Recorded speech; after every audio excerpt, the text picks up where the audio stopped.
तो अगर आचार्य श्री राम शर्मा के हम शिष्य हैं तो हमें भी उनके जीवन को जी के दिखाना चाहिए, तब तो वो आचार्य हैं। क्यों साहब? क्षमा करना, अधिक नहीं जितना हो उनसे रोज बात करिए। डॉक्टर साहब कह रहे थे कि वो हैं, कालीचरण जी ने भी कहा, प्रत्यक्ष हैं, बात करिए।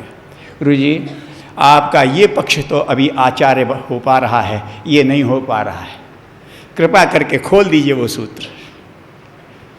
हम आपके इस पक्ष को भी आचार्य के रूप में देखना चाहते हैं, इसको भी आचरण में लेना चाहते हैं। प्रशंसा तो हमने कर भी ली और दुनिया में सुन भी ली, लेकिन दुनिया का समाधान कहने सुनने से नहीं होने वाला है, आचरण से होने वाला है। लेकिन अगर ये श्रद्धा का प्रश्न है तो वो श्रद्धा आपने क्यों नहीं जगाई? अगर ये प्रज्ञा का प्रश्न है तो उस प्रज्ञा को आप क्यों नहीं धारण किए? अगर ये निष्ठा का प्रश्न है तो आपने उस निष्ठा को क्यों नहीं साधा? विज्ञान तो प्रश्न करेगा आपसे। अब किनारा नहीं किया जा सकता। इसलिए अगर हम गुरुदेव के साथ जुड़े हैं, और जुड़ने वाले हम नहीं, जोड़ने वाले वो हैं, हम छोड़ के भाग भी नहीं सकते। अजीब है, जबरा मारे और रोने ना दे कि हम छोड़ के भाग भी नहीं सकते, और अगर भाग सकते हो तो कुछ करके देख लो। आपस में जब झगड़े होते हैं ना और एक दूसरे पे खूब प्रहार करते हैं और दोनों भावनात्मक दृष्टि से लोहू लुहान हो जाते हैं, ऐसे बहुत से आते हैं हमारे पास, हमें भी वहां जाना पड़ता है। वो लोहू लुहान वालों से कभी हम कहते हैं यार काहे को लोहू लुहान हो रहे हो, छोड़ दो, तो वो धीरे से कहते हैं रात को यही सोच के सोए थे लेकिन सवेरे फिर चल पड़े। क्या यार छूटती नहीं, छूट नहीं सकते, पकड़ा उनने, मुश्किल ये है। रामकृष्ण परमहंस कहते थे ये सौभाग्य है कि तुम बिल्ली के बच्चे बन जाओ।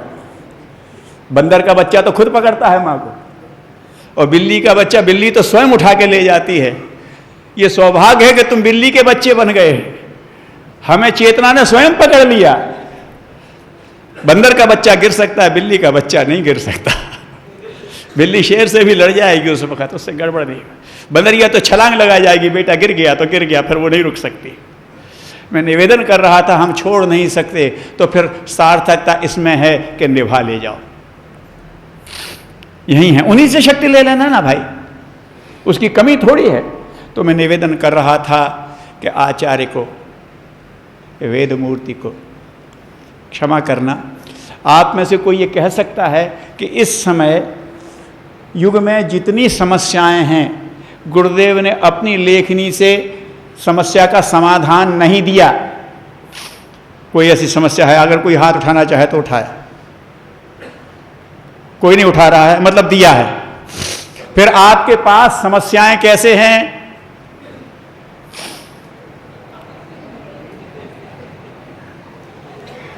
आप ये तो कह सकते हैं कि हमने समाधान पहुंचाया, वो कर नहीं पाया, यहां हम मान लेंगे, लेकिन आपने तो पहुंचाया ही नहीं।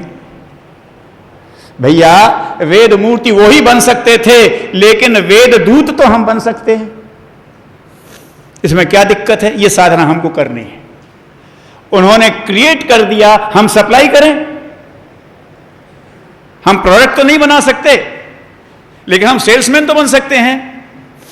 प्रोडक्शन करने वाले को तो बहुत बड़ा प्रोडक्टिंग प्लान चाहिए, और उससे बड़ा स्टोर चाहिए, और उससे ज्यादा वो चाहिए कंप्लीट स्टोर और रॉ मटेरियल और टेक्नीशियन। वो तो वो जाने, हम नहीं कर सकते। लेकिन एक चीज बढ़िया बन करके आ गई, हमने एक सूटकेस लिया और अपने कुछ डेटाज लिए और चले गए, और लोगों से बताया आप क्या क्या प्रोड्यूस करते हैं, ये प्रोड्यूस करते हैं। आप कौन कौन सा रॉ मटेरियल करते हैं, ये करते हैं। इसमें आप ये इस्तेमाल करते होंगे, हाँ ये दिक्कत आती होगी, लीजिए ये लीजिए। यही तो करता है ना सेल्समैन।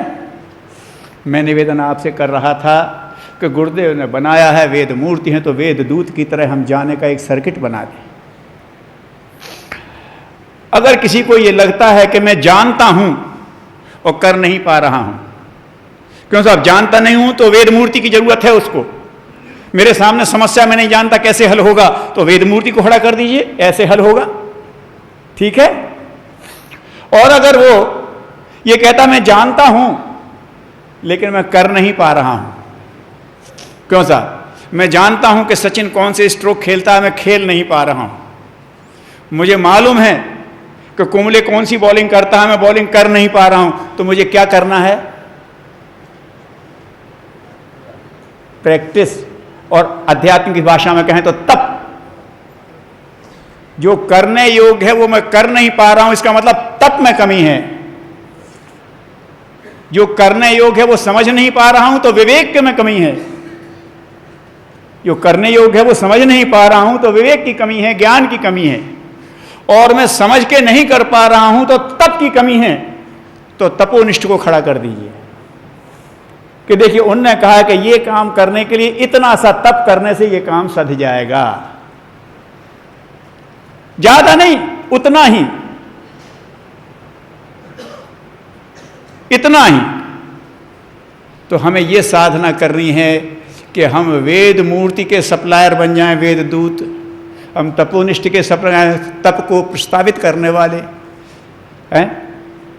हम ऋषि के प्रतिनिधि बन जाएं। वो कहता है कि बड़ा भारी टेंशन, बड़ा भारी डिप्रेशन, बड़ा भारी अवसाद, बड़ा भारी वो है। उन्होंने कहा एक नमूना आपसे कहते हैं, जरा ऋषि जीवन अपना के देखिए, ये सब भाग जाएंगे। हमें सप्लायर बनना पड़ेगा। क्रिएट गुरुदेव ने किया है, प्रोड्यूसर वही हैं। तो उसको सही जगह पे पहचानने की, लागू करने की और पहुंचाने की साधना हमको करनी है।